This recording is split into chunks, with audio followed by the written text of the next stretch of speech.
요한일서 2장 12절에서 17절까지 함께 읽겠습니다. 389페이지입니다. 요한일서 2장 12절에서 17절 시작.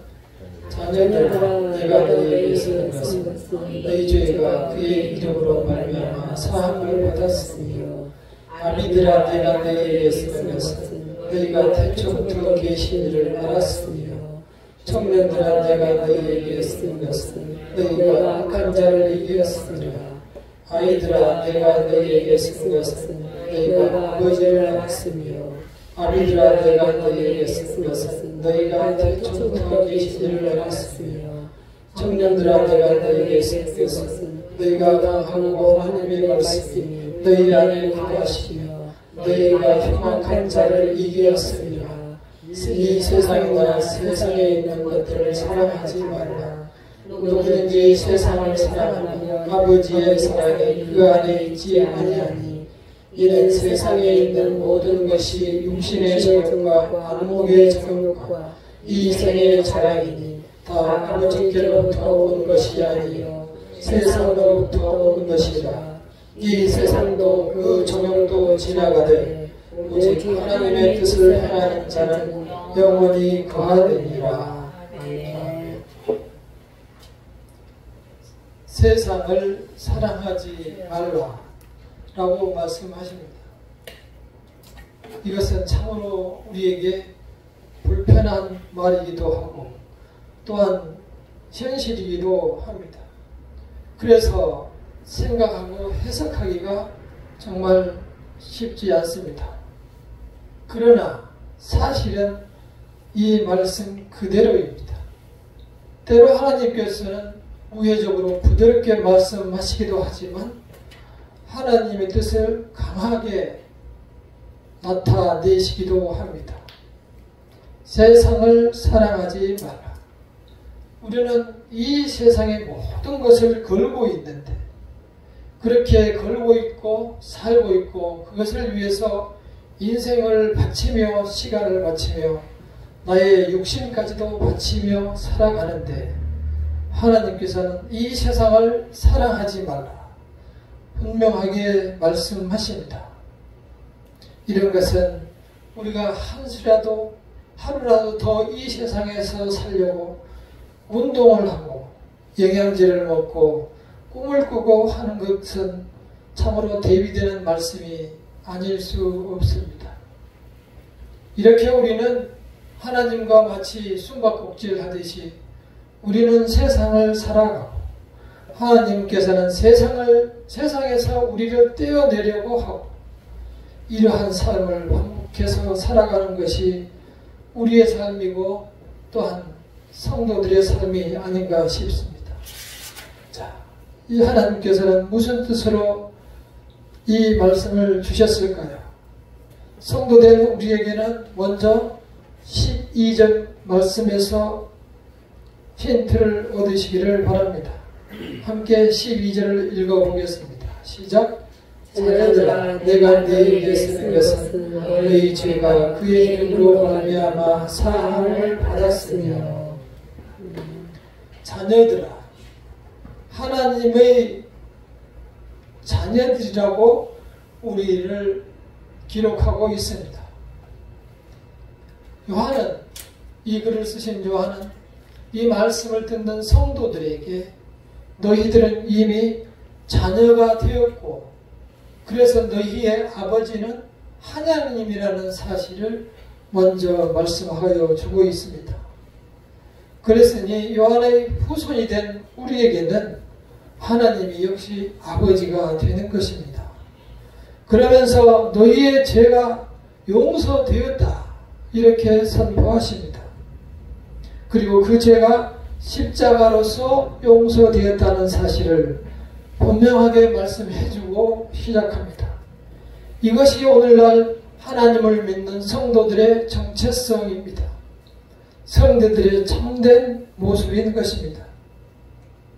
이러한 말씀을 좀 더 이해시키기 위해서 뒤에 이어지는 말씀에서 아비들아, 청년들아, 아이들아, 이렇게 여러 분류를 표현해서 말씀하고 있습니다. 그러면서 그 말씀 중에 너희에게 쓰는 것은 너희가 태초부터 계신 이를 알았으며, 이렇게 말씀하고 있습니다. 태초부터 계신 이가 누굽니까?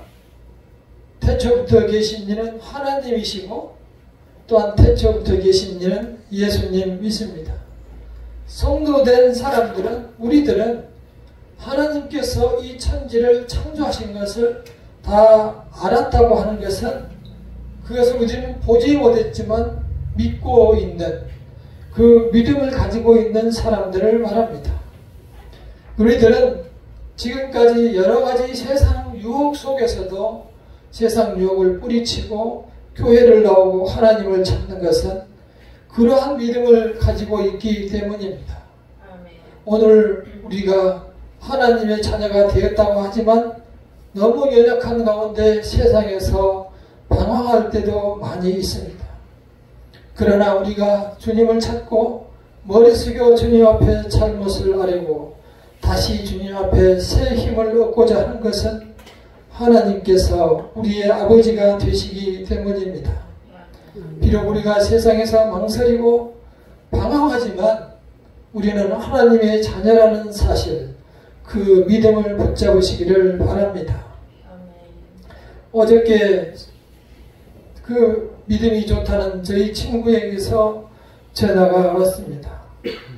그 친구 집사는 새벽기도 차 운전을 해주고 특별한 좋은 직업도 없지만 늘 기도로 살아가고 하루하루를 감사하며 은혜로 살아가고, 그 기도 덕분에 자녀들도 모두 평안하게 잘 돼서 살아가고 있습니다.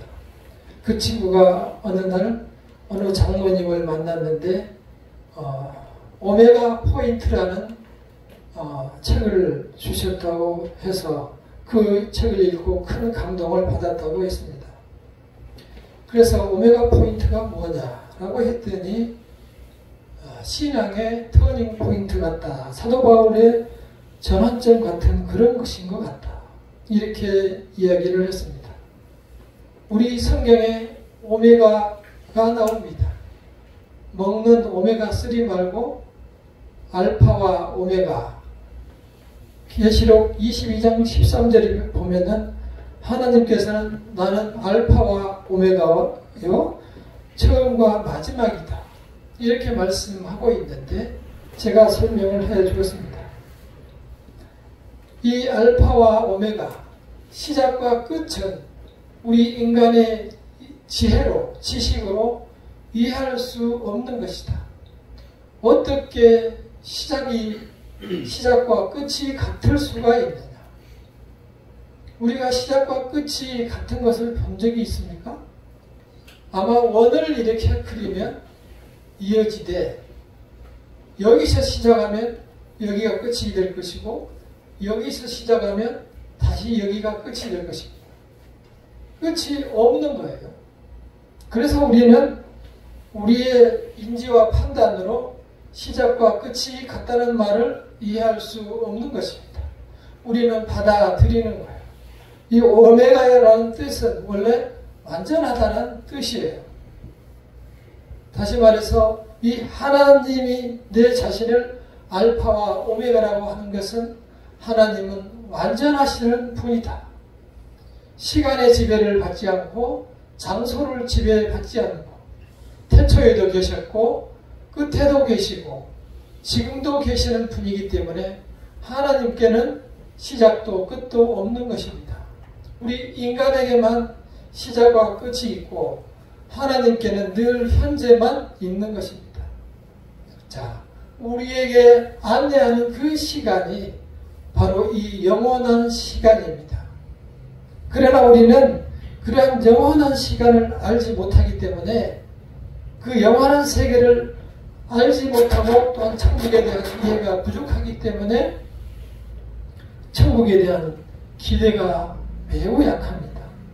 그러다 보니 이 세상에 더욱 집착하고 하나님의 말씀을 외면하는 삶을 살아가고 있는 것입니다.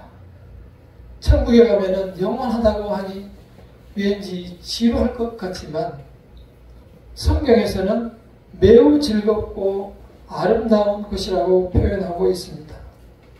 약간의 천국에 대한 제 입으로 설명은 어렵기 때문에 맛배기를 보여드리도록 하겠습니다. 함께 계시록 21장 1절에서 8절까지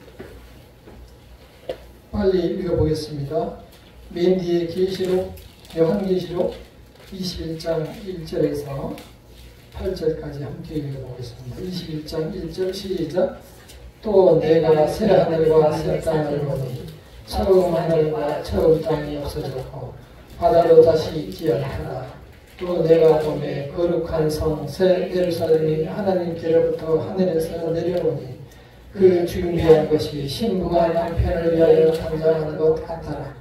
내가 들으니 보좌에서 큰 음성이 나서 이르되 보라, 하나님의 장막이 사람들과 함께 있으며 하나님이 그들과 함께 계시리니 그들은 하나님의 백성이 되고 하나님이 친히 그들과 함께 계셔서 모든 눈물을 그 눈에서 닦아주시니 다시는 사망이 없고 애통이 없는 것이나 복하는 것이나 아픈 것이 다시 있지 아니하리니 처음 것들이 다 지나갔음이라.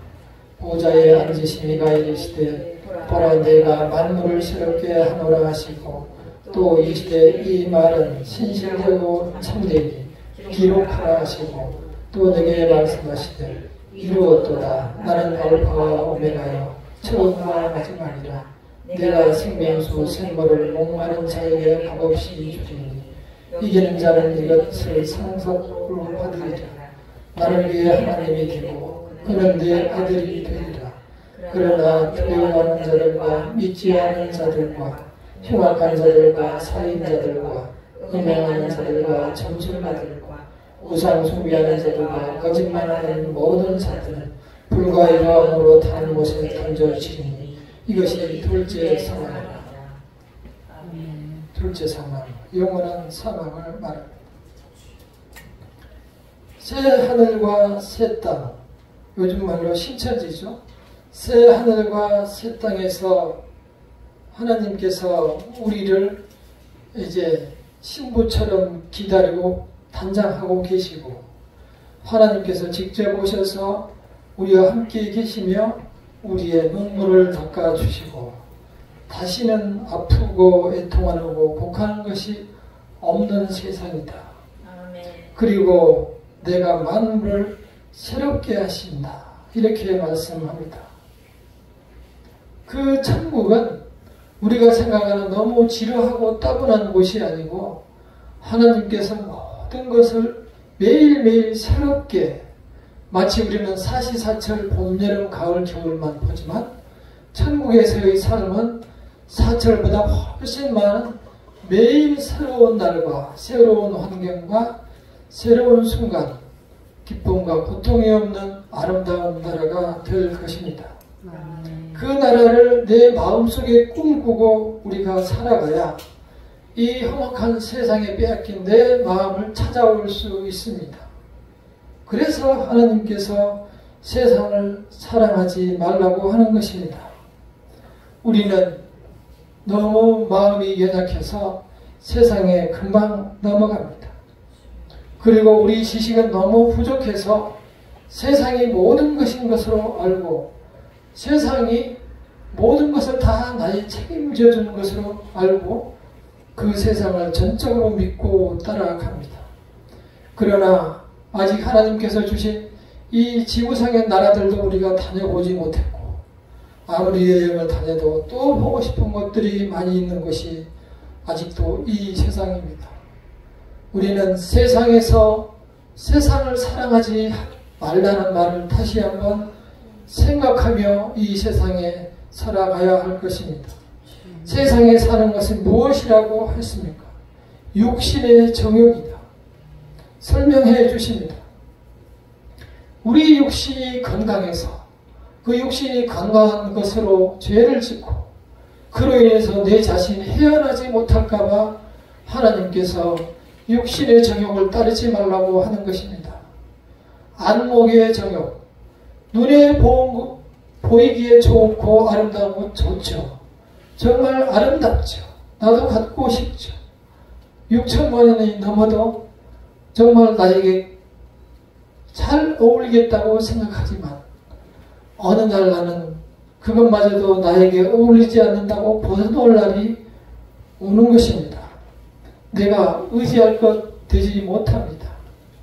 이 생애의 자랑, 우리 자식들이 모두 서울대를 합격했다고, 모두가 합격했다고, 또는 나는 큰 것을 성공해서 큰 돈을 벌었다고 자랑할 수 있지만 그러한 것들이 내 자신의 마음을 하나님으로부터 빼앗아 간다는 사실에 대해서는 우리는 별로 중요하게 생각하지 않습니다.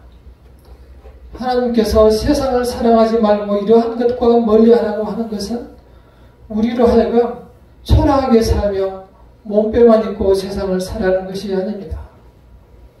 그것은 두 번째가 되라는 것입니다. 성경에서 보면 하나님께서 물질적인 축복을 준 사람들이 많이 있습니다. 욥과 같은 사람은 큰 고생을 달고 모든 것을 다 잃어버렸지만 나중에 아시아에 제일 가는 부자로 축복해 주셨습니다. 우리 믿음의 조상인 아브라함도 엄청난 거부였었고 이삭도 마찬가지고 야곱도 큰 부자였습니다. 역시 다윗 왕을 보시고 솔로몬 왕을 보시기 바랍니다. 당대에 제일 가는 권력자들이며 모든 것을 누린 사람들이었습니다. 그러나 그들은 마지막에 후회했습니다. 헛되고 헛되며 헛되고 헛되니 모든 것이 헛되도다. 이렇게 하여 이 세상에서 다 내가 누리고 가졌던 것들이 자랑으로 여겼던 것들이 결국 아무 소용이 없으니 나중에는 하나님을 깨달으라 라는 지혜를 우리에게 주고 가셨습니다. 우리가 이 세상을 어떻게 살아내고 이 세상을 어떻게 살아가는 것이 승리하는 삶이 되고 소망의 삶이 될까요? 내 자신을 이 세상에서 이겨내는 것입니다. 내 자신을 이 세상에서 구별해내는 것입니다. 로마서 8장 17절에 보면 자녀이면 또한 상속자 곧 하나님의 상속자요 그리스도와 함께 상속된 우리가 조금 전에 읽어보셨듯이 우리는 이제 머지않은 시간에 천국을 받을 천국의 상속자라고 성경은 기록하고 있습니다. 이 세상에서 너무 많은 시간을 빼앗기며 세상에서 마음을 주고 결국 돌아오지 못할 수 있다는 경고를 주십니다. 오늘 읽으신 본문을 다시 한번 읽어보도록 하겠습니다. 17절입니다. 시작.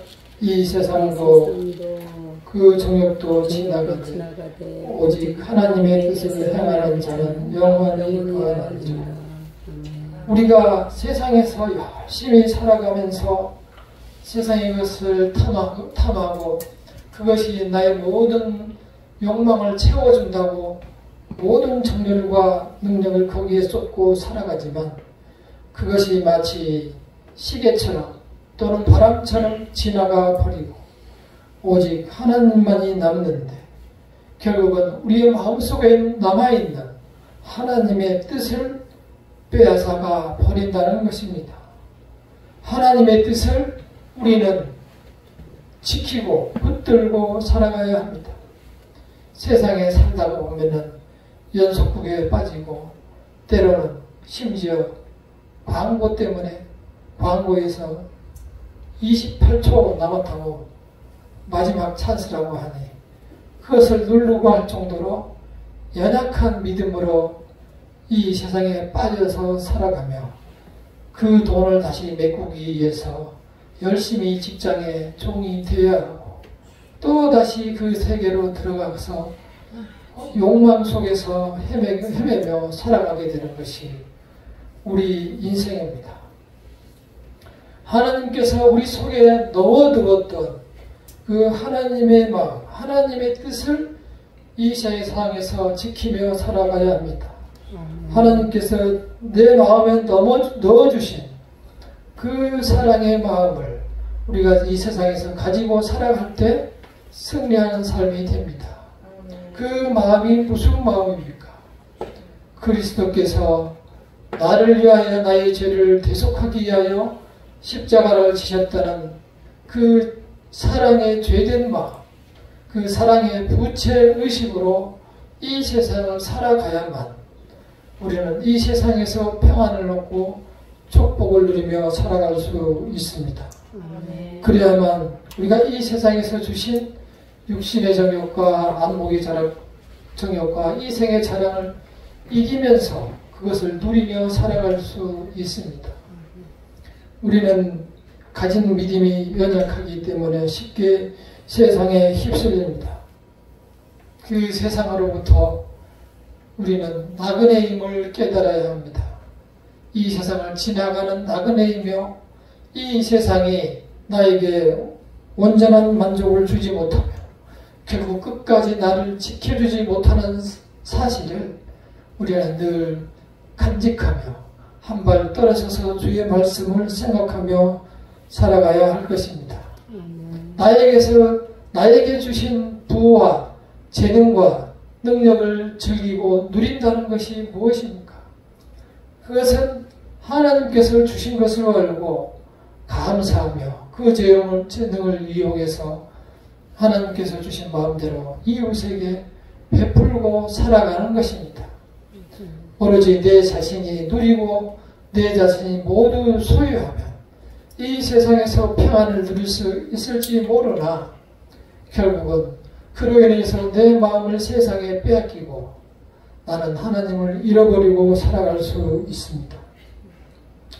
내 자신을 지키고 이 세상에서 승리하고 살아가려면 내 마음에 넣어주신 그리스도의 사랑을 되살리시기를 바랍니다.